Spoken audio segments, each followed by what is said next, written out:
Maman congolaise aux habits, tellement pour n'en déconner. No more violence against women.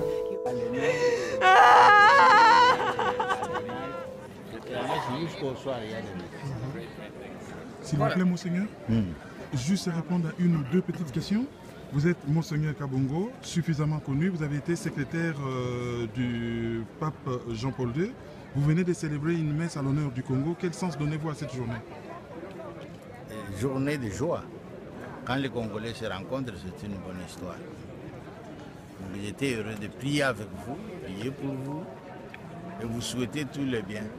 Pour notre pays, pour vos familles, pour nos familles. Quand on vous voit, on se réjouit, on n'est pas isolé. Donc je vous remercie de tout cœur. C'est la joie de vous voir, de vous saluer, de vous accueillir. On a célébré ensemble, on a prié Dieu pour qu'il donne la paix à notre pays, qu'il donne la joie aussi. Parce qu'on n'a pas toujours de joie. Sans joie, il n'y a pas de paix. Voilà. Et vous êtes un prince de l'Église qui avait été dans l'intrigue d'un ouvrage que je lus, qui a été écrit par un écrivain antillais, Serge Billet. Votre parcours est très impressionnant. Vous avez connu des difficultés, vous les avez toujours surmontées. Peut-on faire un parallélisme entre votre parcours ici au Vatican et le parcours de la République démocratique du Congo? Est-ce que ces pays pourra-t-il s'en sortir comme vous avez réussi à le faire ici au Vatican? Il doit s'en sortir. Tout pays doit toujours faire du bien pour en sortir. Il doit créer ses propres structures, il doit créer les travaux, il doit créer il faut de l'économie. Tout ça, on n'attend pas Dieu. Parce que sûrement, il n'a pas de banque. C'est humain. Donc, on n'attend pas, par la prière seule, on ne résout pas de problèmes. Donc il faut faire, vous dites que j'ai fait cela, non? Quand j'entrais dans le service diplomatique, je ne pensais pas que j'aurais fait tant d'années.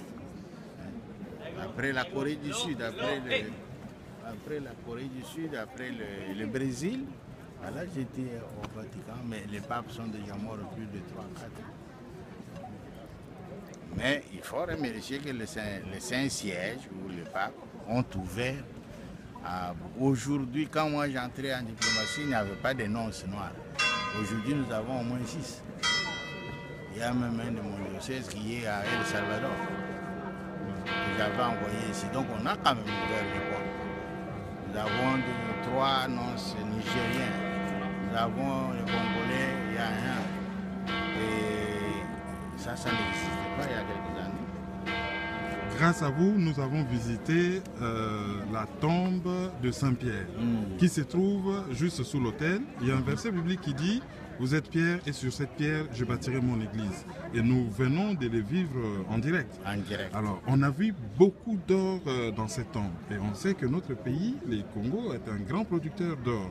Oui. Le Congo s'est-il invité jusque dans la tombe de Saint-Pierre? Quel sens donnez-vous à la présence de cet or, notamment l'or du Congo, dans la tombe de Saint-Pierre?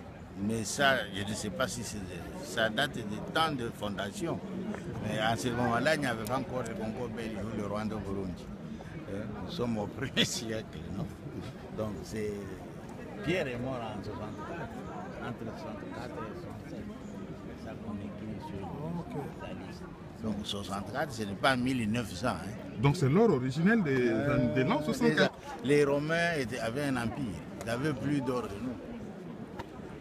Il y a une époque où le pape était devenu le chef de toute l'Italie centrale. Le pape était roi.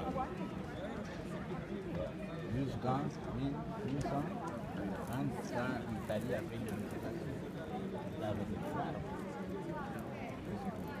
on nous a capturés. Donc il ne faut pas.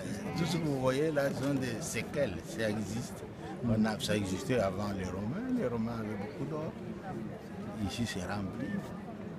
Donc, si vous voyez les richesses que ces gens ont laissées, vous ne pouvez pas croire que nous, on a quelque chose. C'est pour dire, allons-y de l'avant, Tout ce qui est à nous doit devenir aussi fruit de notre travail, d'aide. Et n'hésitez pas, commencez.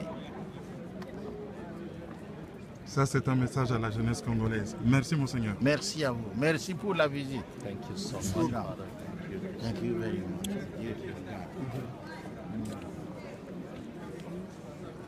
Let's see. That's my father. And this is my father, Joseph.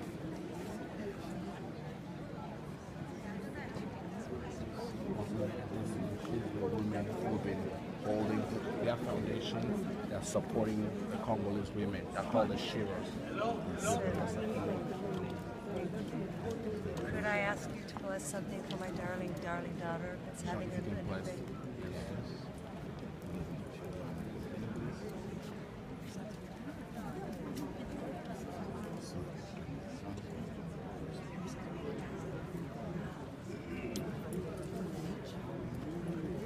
Okay, thank you very much. We'll see you again. Yes, I'll see you soon. Thank you. Thank you. I go back.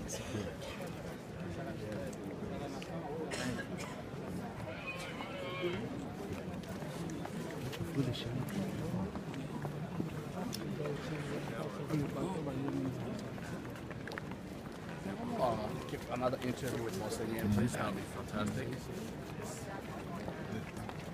Akuma. Monseigneur Akuma, bonjour. Bonjour. Nous sommes contents de vous retrouver au Vatican et merci pour toutes les commodités que vous nous avez offertes pour que notre séjour soit agréable. Vous êtes d'origine congolaise et vous avez un parcours original. Comment peut-on partir des militaires à Monseigneur?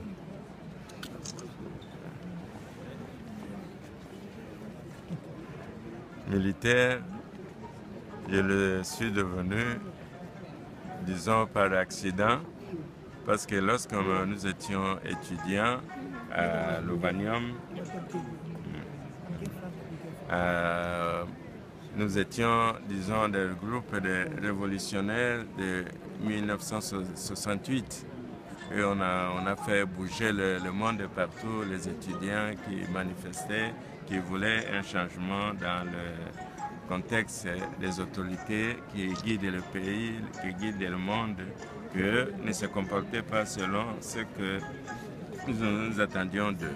C'est ainsi qu'on a fait plusieurs manifestations et quelques années après, il y a eu la mort de Mama Yemo, la maman du feu président Mobutu. Et comme étudiants de l'Université Lovanium, nous avons écrit parce que quelques mois avant, il y a eu des manifestations qui le pouvoir avait, disons, arrêté, bloqué par une certaine violence et il y a eu des morts. Alors, tous les 4 juin de chaque année, nous manifestions, on célébrait la messe. Et alors, à l'occasion de la mort de Mama Yemo, nous avons écrit pour dire que ce que le président tentait de faire n'était pas juste, parce que les étudiants qui sont le futur de notre pays, qui sont morts, quand nous voulons commémorer cet événement, lui nous interdit. Mais sa maman qui meurt, et tous les pays est là derrière pour être en deuil et on pleure, on fait des discours, etc. Tandis que cette maman, selon nous, ne méritait pas cet honneur-là qu'on lui donnait. Alors on avait donné toute une série de choses qui ont fortement blessé le président Mobutu et il a pris la décision d'arrêter tous les étudiants de l'université Lovanium parce qu'il ne pouvait pas nous brutaliser autrement que de nous faire entrer dans l'armée. Et par le baptême, nous avons souffert un peu. Bon, pour moi, comme c'était comme un exercice, vu que j'aimais beaucoup les sports et l'endurance, etc. Bon, j'ai fait toujours avec le sourire. Et les commandos qui étaient là, je me souviens quand nous sommes entrés au camp CETA, et les filles para nous faisaient manger du sable là où on faisait plus tard les exercices pour le parachutage. Et nous avons passé ça, c'est ainsi qu'on est entré dans la milice. Et je me suis distingué là-bas parce que dans les exercices milling, boxe et tout ça, ils ont vu que le jeune étudiant là était très fort. Alors on m'a sélectionné pour être futur aumônier de l'armée zaïroise. C'est ainsi que je suis allé à Mikondo, où j'ai resté là comme aumônier, puis j'ai continué dans la suite. Même lorsque nous sommes rentrés au campus, j'ai continué à exercer là-bas comme étudiant militaire. J'étais l'officier payeur des étudiants de l'unité Lovanium. Alors c'est ainsi que, après les études, je suis rentré dans mon diocèse et de nouveau revenu à Kinshasa parce que le feu cardinal Maloula, qui m'appréciait beaucoup, il m'a donné beaucoup de fonctions pour la promotion des vocations à Kinshasa, pour la musique liturgique, puisque je suis aussi compositeur de musique.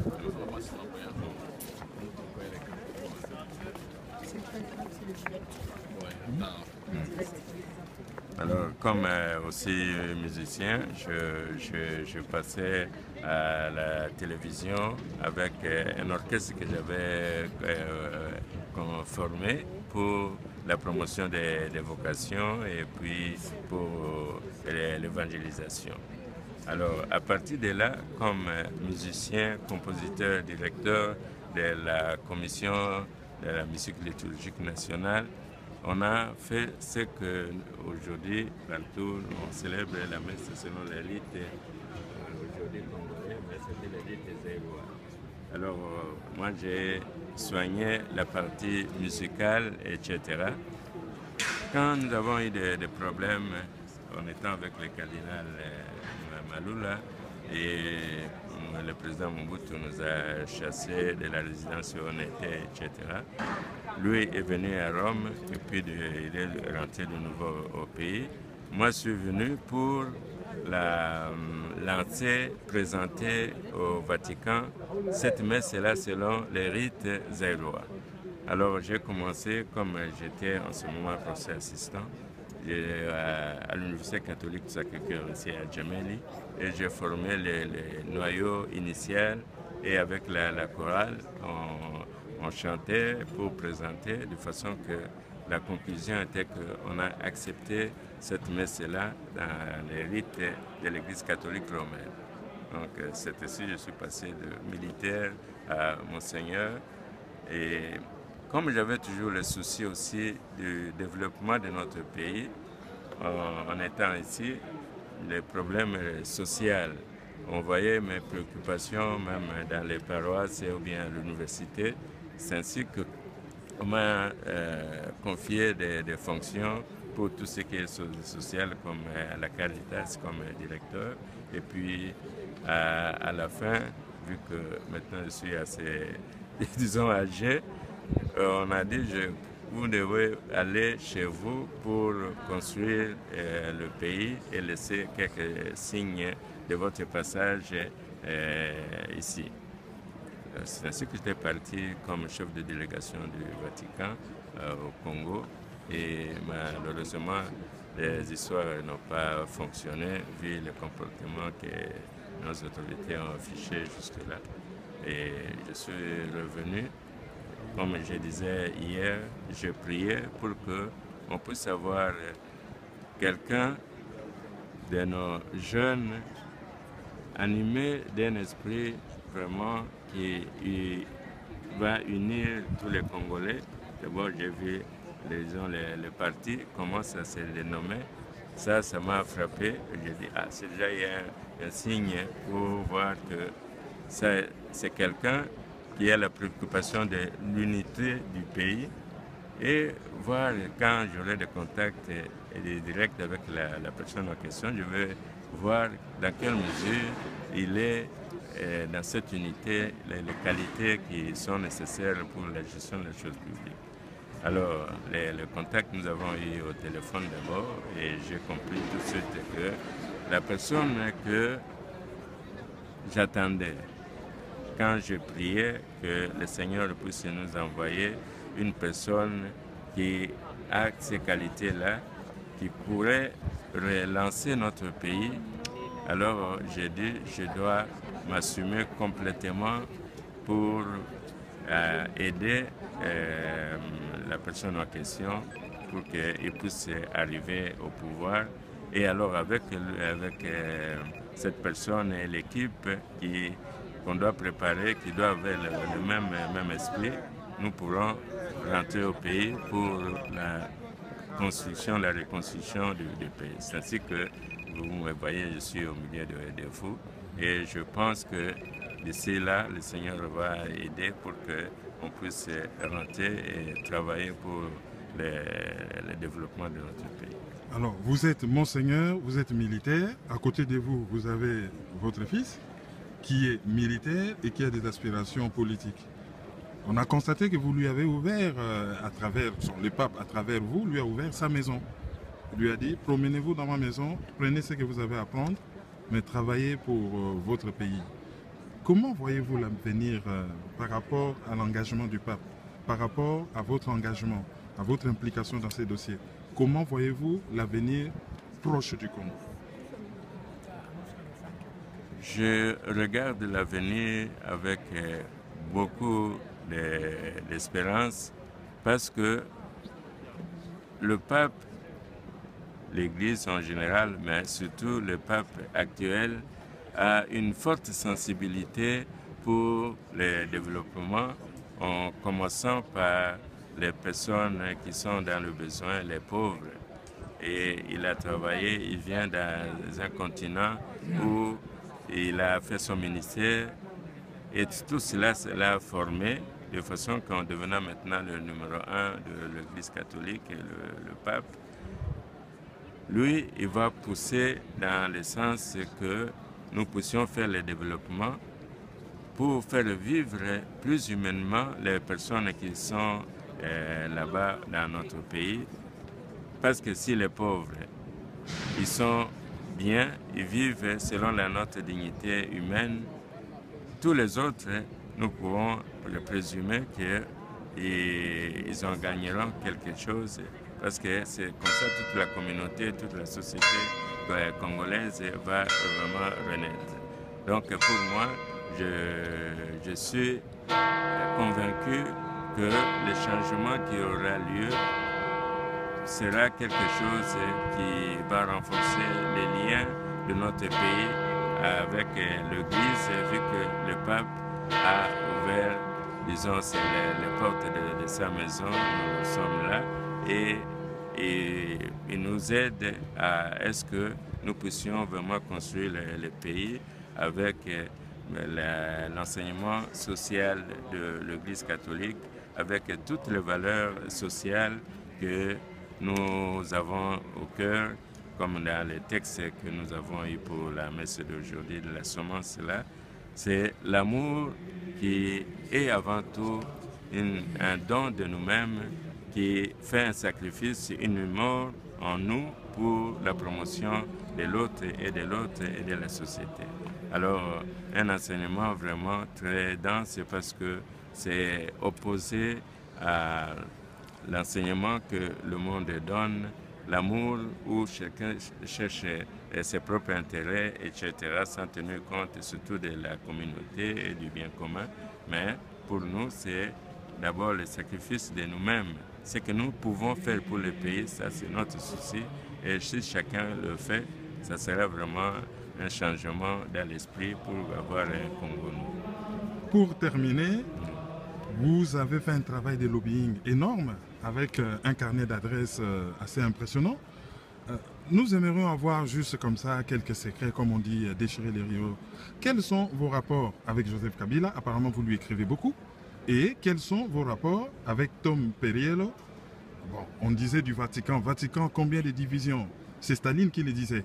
Mais d'autres ont dit tout chemin mène à Rome. Donc, Vatican pèse beaucoup.